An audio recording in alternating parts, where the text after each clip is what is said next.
Hey, soul seekers, it is Intuitive Energy Guide Kathy Weiss here. Welcome to this week's episode of Monday Messages. I'm coming to you live from my reading room here on the central coast of California, and I am like so fired up for today's episode because we are going to hang out and demystify the woo, or sometimes things that are people use the word woo woo. And here's why I'm fired up. I'm a total word nerd, and very often I'll like hear a word and be like, I think I know what that word means, but I'm actually going to go look it up and really make sure I know what it means. And so I've had this phrase, demystifying the woo, bouncing around in my mind for a couple of months now, and it just occurred to me, well, what is woo or woo woo? What does that even mean, right? So I started looking up some definitions the other day, and it was like heartbreaking because the first thing that came up was that the word woo woo is derogatory and it refers to people who are crazy or out there or flaky. And I was just like, no, F that, because I am not crazy. I am not out there. And there is just so much that needs to be demystified or understood around energy and clairvoyance and things like mediums and energy healers and energy workers. And so I have just like decided to get myself on a mission to help you understand these things that are sort of shrouded in mystery, or also that have been really convoluted in the media and in movies, which, they're telling a story. Their movies and media, I have no problem with the stories that they tell, but more that we've sort of like taken on these stereotypes as truth, and collectively, a lot of us don't really understand exactly what's happening. And some of that is, so woo and woo woo stuff has been referred to as pseudoscience. And that's just because science hasn't caught up yet. And I'm going to go a little bit deeper into some of these definitions and whatnot in my weekly newsletter. So make sure that you read that, or if you don't get that yet, you can subscribe on my homepage, which is kathy-weiss.com. Um, but here's the thing with science, or calling things like clairvoyance and energy work pseudoscience, it's more we haven't caught up. So, way back in the day, people believed that they lived on an earth that was flat. And it was just because science and discovery and investigation hadn't yet caught up with the fact that the earth or the planet is round, it's a globe. And so this is how I really feel and believe about energy and energy work. It's just that science hasn't fully caught up yet with what we know and believe to be true in a way that's really measurable and understandable. But there are things that have been measured and understood. So I'm going to pull in as much of that science as I can, while we still all have to embrace that there is some mystery. We're still learning and growing and evolving as human beings, and there's always going to be new things to learn and understand about the world.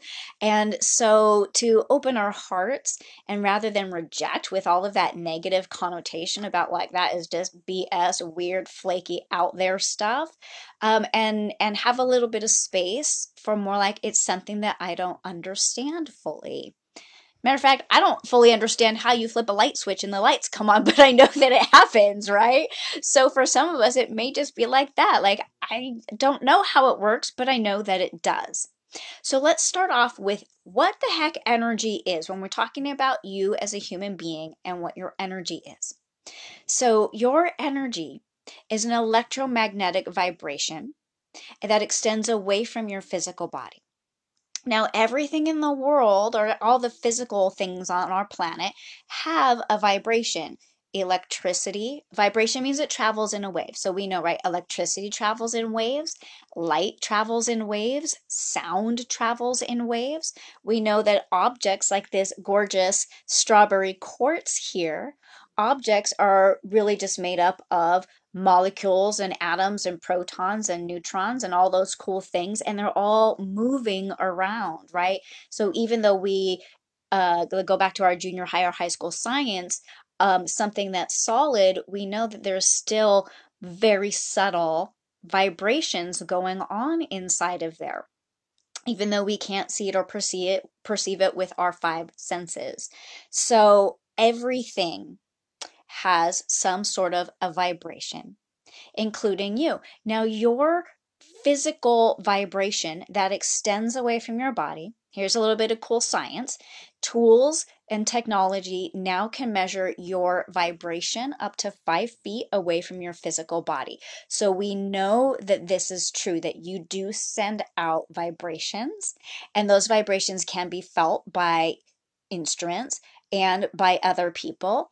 Now, that's going to be more subjective or what we base on our experiences.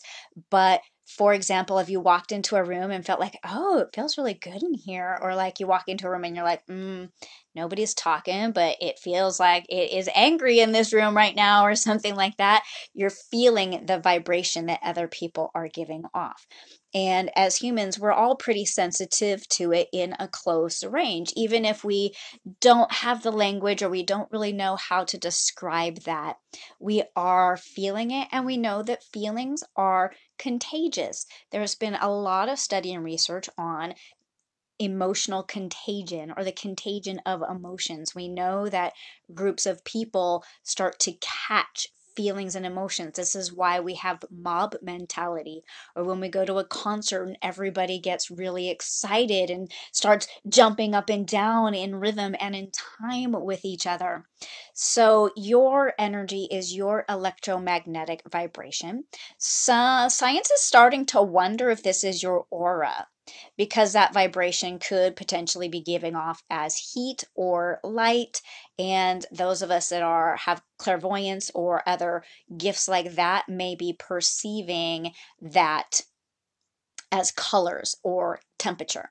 So that's what your energy is. And hang on, make sure you know this. Your energy is affected not only by things that you think are really obvious, like how healthy, or if you've had a cold or something and you're sick, the food that you eat, or how much sleep you're getting, but your energy is also affected by very subtle things like the way that you're breathing and the thoughts that you're thinking, even your subconscious thoughts, because your thoughts and your feelings are electrical impulses, right? And electricity travels in a wave. So those electrical impulses travel through your body and then vibrate off of you. So that is also has to do with why you need to take responsibility for the energy you bring, but that's going to be a different topic, okay? Right now we're just talking about what your energy is as a fact. So now the next question is, well, then how can I read your energy as someone who is highly sensitive, intuitive, and a clairvoyant? And this is, again, I'm trying to demystify some of this for you. So science is measuring your energy up to 5 feet away, but it doesn't hit a magical wall and stop there. Think of the ripples in a pond. You drop a pebble into the water and the ripples are big, and then they get smaller and smaller as they travel away. So this will be true of your energy as well. The further away from your body it gets, the more subtle it becomes. And so most people at a certain point are no longer going to be able to feel or be affected by your energy. So I'm highly sensitive, and approximately 20% of the population is highly sensitive. So there's not going to be as many people that have this ability. So for me, high sensitivity means that I can feel, read, and interpret your energy over much greater distances than the average person, and I can do it from anywhere on the planet. Now, how that works, I wish I could tell you. I don't really know, except that I know that I can and that I do. And when I work with people in the UK or the Middle East or Australia, all from my home base in California, I'm always 100% accurate. I've worked with hundreds of people all over the planet, and never once has somebody said, yeah, no, that's not really it. So the fact that I can feel your vibration over not periods of time, although that's probably true too, over greater distances, is because I'm highly sensitive. I can just feel that. Now, that leads to the question, well, then what the heck is this clairvoyance thing? What is that? So energy, guys, does not have a language. It's just a vibration that we feel. So when I call it tuning into your channel. And here's the thing, I just sit down and I get quiet and still and I think of your name. If you're someone who I know and I've seen your face, I might think of your face, but probably not. And I do this, number one, before your session, so that I'm not influenced by your facial expressions or features. Okay. So I'm getting a really clear reading of truly your energy. So again, it's just a vibration. So what I have to do is feel that vibration and then interpret it or put words and language and images onto it to describe it to you. So when I'm sitting down and I write notes so that I can keep track of everything, I might see an image in my mind. And that's what clairvoyance is. It means clear seeing. So it means that I'm feeling your energy and then clearly seeing what it's communicating into the world. Or I'm going to hear words and phrases, which is called clairaudience, and that means clear hearing. Same thing, your energy is coming in, I'm feeling it, and it's being interpreted through my mind as words and phrases. And those are the things that I write down that become the beginning of an energy reading. That's what clairvoyance is. It doesn't mean for me that I can predict the future, because you have free will. It doesn't mean that I'm a fortune teller and I'm going to tell you, oh, yes, in 10 years from now, blah, blah, blah is going to happen. Again, I don't know. You have free will, as do all the people in your life. What I do know is what's happening with your energy now. And then I start to channel source energy. And source energy is a little bit different. And again, this is where people use that word woo woo and say that it's weird or it's out there or it's sketchy. It's just because we don't understand. But we do know that there is something greater than us as our physical bodies. And some people call that source energy. Some people call it God. Some people call it divine. Some people just call it the universe. It's so vast and so mysterious that we can't even agree on a word. But that energy comes in through our guides and our angels. And then I channel that. I write that down as the messages. So I'm not like old lady leaning over a crystal ball, or, I think of like the image of Whoopi Goldberg in the movie Ghost when she's like all like possessed and weird and stuff. That's not it, okay? It's just a very natural skill, and there's nothing weird or flaky about it. As a matter of fact, if I was flaky, we wouldn't be here every Monday for almost a year and a half having Monday messages, right? So know that people who have spiritual or energetic gifts are good people. They're consistent people. They're very loving people who truly want to use their gifts to help you in your life, to guide you or heal you, depending on their specific gift. So we're going to drop into why you would want to choose an energy healer or an intuitive guide like myself, or a medium or a psychic or any other energy worker who has a high degree of morals and ethics, especially if you're talking about an energy worker who's either going to read, interpret, or heal your energy. To me, this is as sacred and as intimate as the relationship between a patient and a doctor. Right? When I read your energy, it can be very vulnerable. It can be very revealing. And you want someone who's going to honor that and absolutely hands down not read, touch, heal, or manipulate your energy without your permission. Like, hands down, not cool, guys. Okay? So I won't read someone's energy until they've given me permission. And generally, that permission is given through booking and signing up for a session. And then ongoing clients who work with me on a regular basis, I know that it's okay for me to occasionally like do a little tune in or a drop in and let them know what I'm feeling and adjust for them in between their regular sessions. But if someone hasn't signed up for another session, I won't do that. Okay. Because it's like seeing someone without their clothes on, so to speak. And it is just so inappropriate to get into someone's energy without their consent. It's like a doctor operating on a patient without their consent. I'm emergency situations aside. You know what I'm saying? So, um, just like, oh, that just freaks me out that someone would do that. It's just not okay. Um, and so that means you want to work with someone who has a lot of experience, who has the ability to shut that part off, right? So when I go out in public and there's a whole lot of people around, it can get really like bombarding a little bit with all the energy. And so I just tune it off. I'm not doing it right now. I am not at work. And I also don't do it as party tricks. If I'm in a social situation, and people are like, "Ooh, could you read my energy?" Like, yes, I can, but will I right now to prove it to you? Absolutely 100% no. So you want to choose any energy worker that you decide to have a relationship with who has a really high level of morals and ethics and who also won't go sharing your story and information with other people. You want someone who's going to treat you with the same confidentiality and level of professionalism as you would any other professional, like a therapist or a doctor or something like that. So make sure that whom you choose to work with really honors and values and respects your boundaries and your energy, okay? Because that is super important. Okay. Oracle cards is the next part of I'm kind of looking over at my notes, guys, because I could just like keep going on about this. I'm so fired up about people having a clear idea of what is woo-woo and that it's not supernatural or weird or freaky, but totally normal, but just not fully understood by science yet.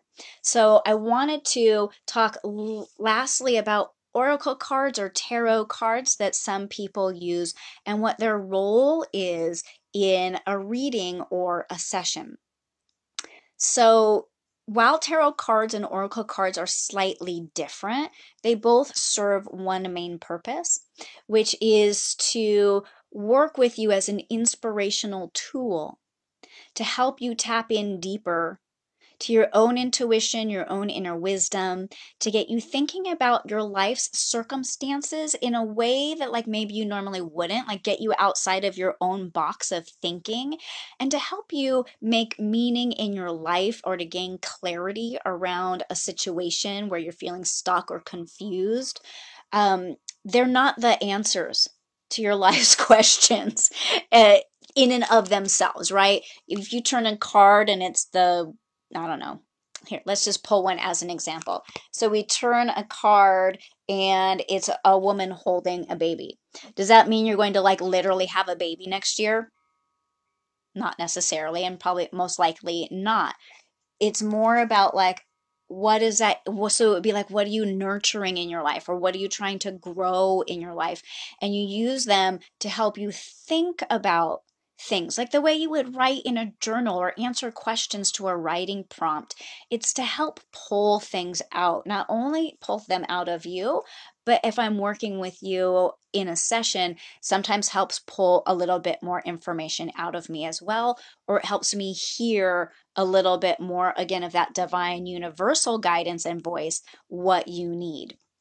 So just know that whether you're seeing someone who reads tarot cards, my cards got all scrambled up. I'm just fixing them real quick.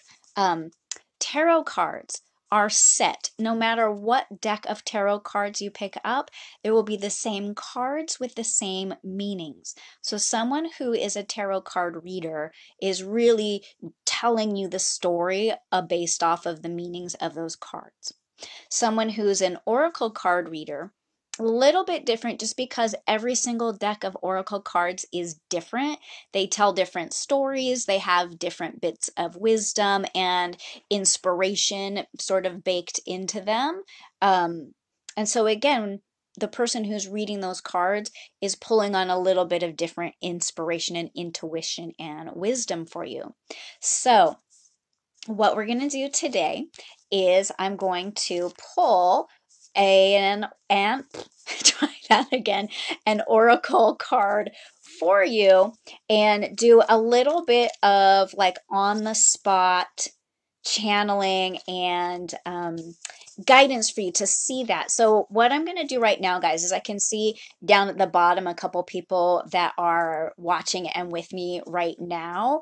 And so what I'm going to do, I think, is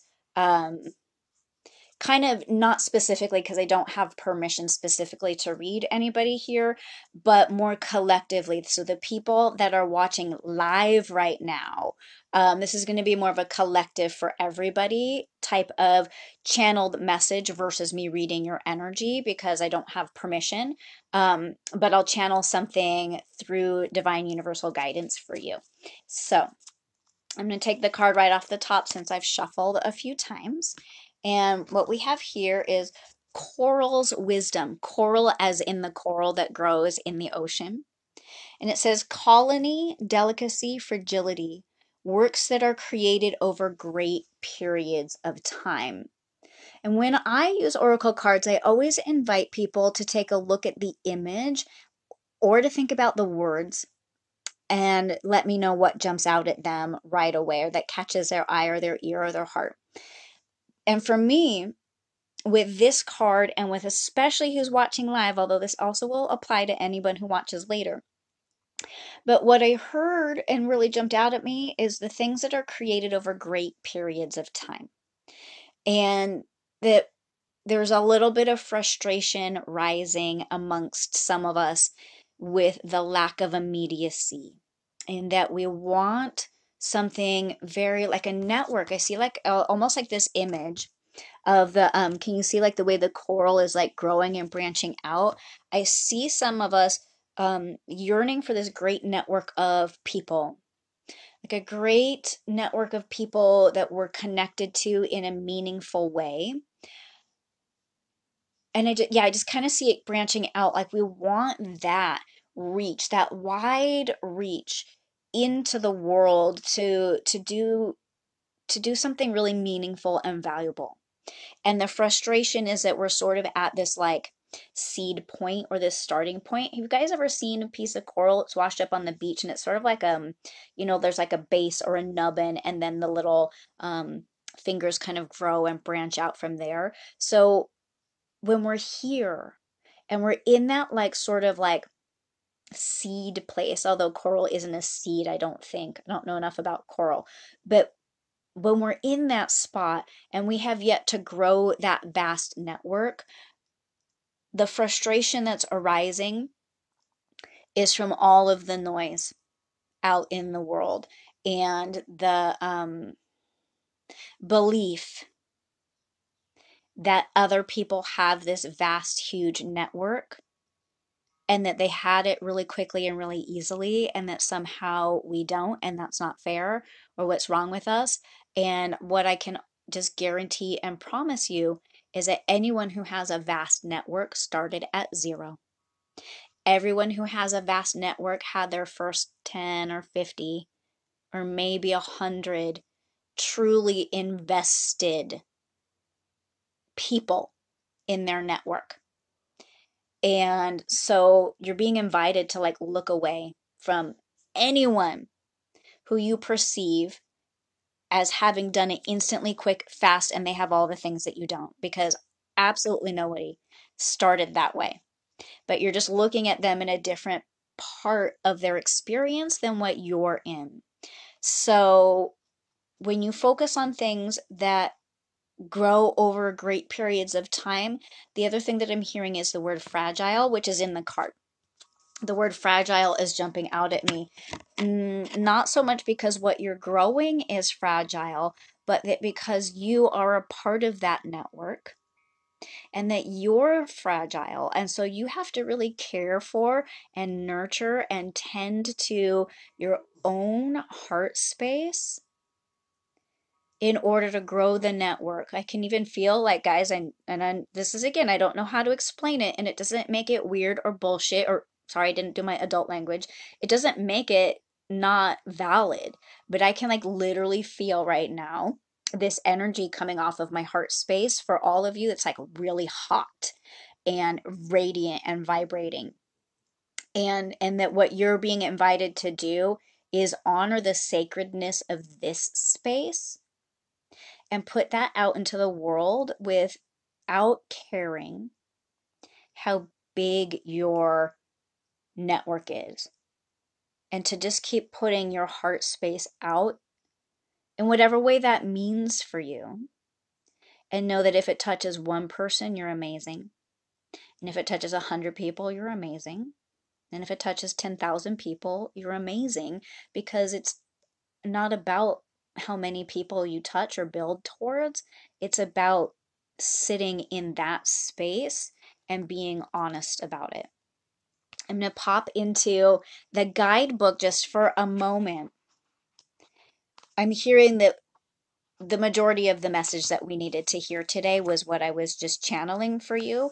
But I do like to pop into the guidebook and just pull out one or two sentences to sort of finalize the message and to go along with to what the author's intention of the cards were, because each author that writes a deck of oracle cards has wisdom and information that they're trying to impart and get you to think about through the use of their decks.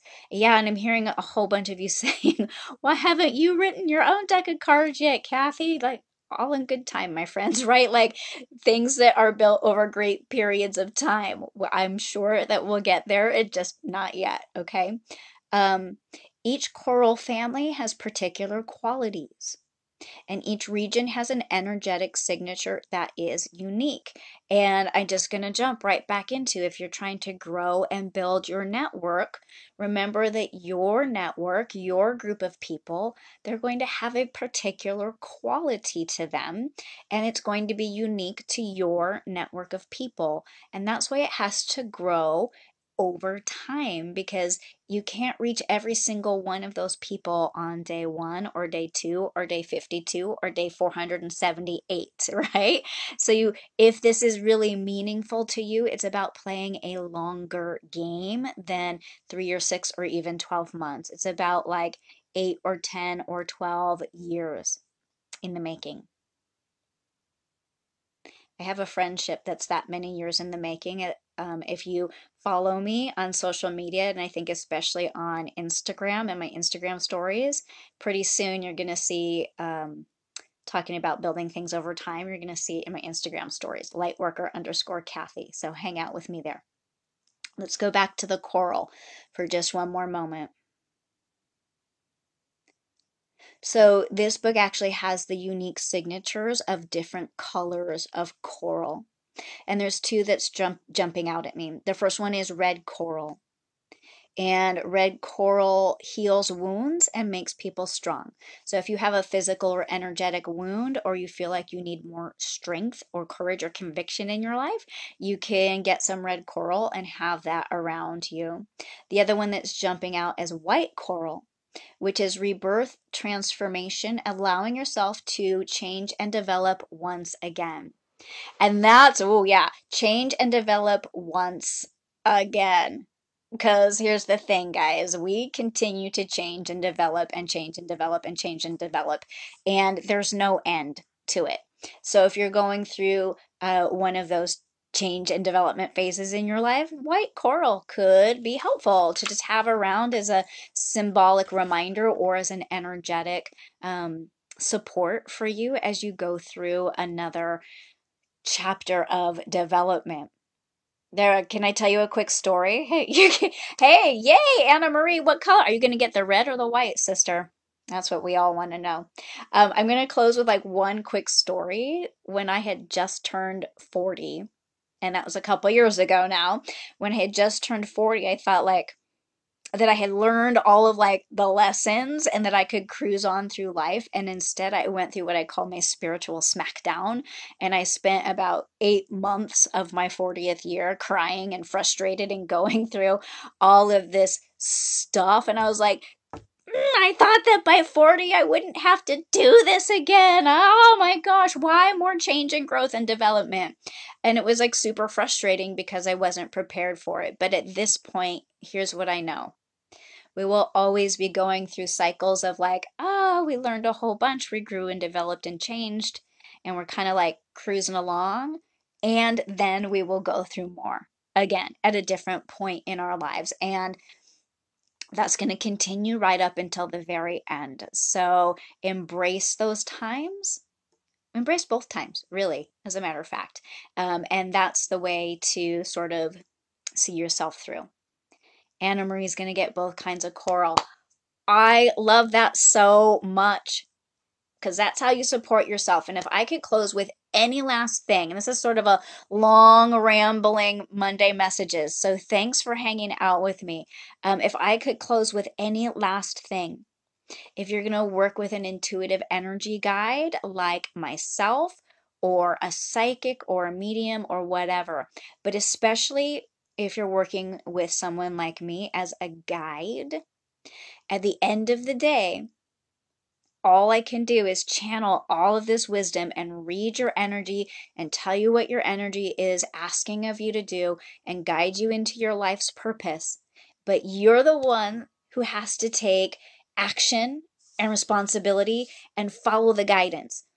So if I give you a whole bunch of awesome, kick-ass, easy guidance, like buy yourself some coral, which I think is like a really simple thing to do, and then 6 weeks later I ask you how's it going and did you get the coral and blah blah blah, and you're like, no, not really.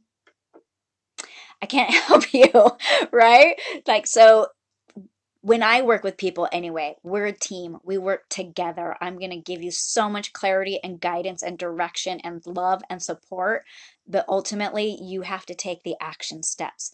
And in doing that, that's where you really see that this woo-woo, hippy-dippy, BS flaky stuff isn't, that it's actually really powerful, it's really meaningful, it isn't supernatural at all, it's 100% natural, authentic, and valuable, and that it will help lead you to feelings of freedom and validation and living your life's purpose and all kinds of other good stuff.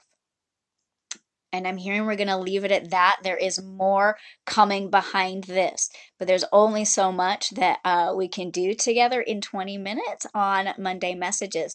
Right now, as I'm speaking, guys, there are 2 spots open for today, May 6, 2019, today's session of Monday Minis. So if you want a real quick energy read to get a taste of what it's like, go over to kathy-weiss.com/Monday-minis and book in, and let's get you a little mini reading today and go a little bit further, or book a private session or send me messages or whatever. I love you guys. We're wrapping it up. Yes, I'm hearing the desire that you guys want more in a longer format. I am doing some learning in late June, and when I get that learning, I will come back at you with something that's a longer format, right? Even for me, guys, Coral's wisdom, things are growing over time, and I will grow that for you over time. So be patient for that and hang out with me until then. Monday Messages, Monday Minis, and private readings are all there for you. All you have to do is reach out and grab them. I love you so much. I hope you have a beautiful rest of your day, and I will see you again next Monday for another episode of Monday Messages. Bye, guys. Love you so much. Thanks for watching. Bye. Bye again.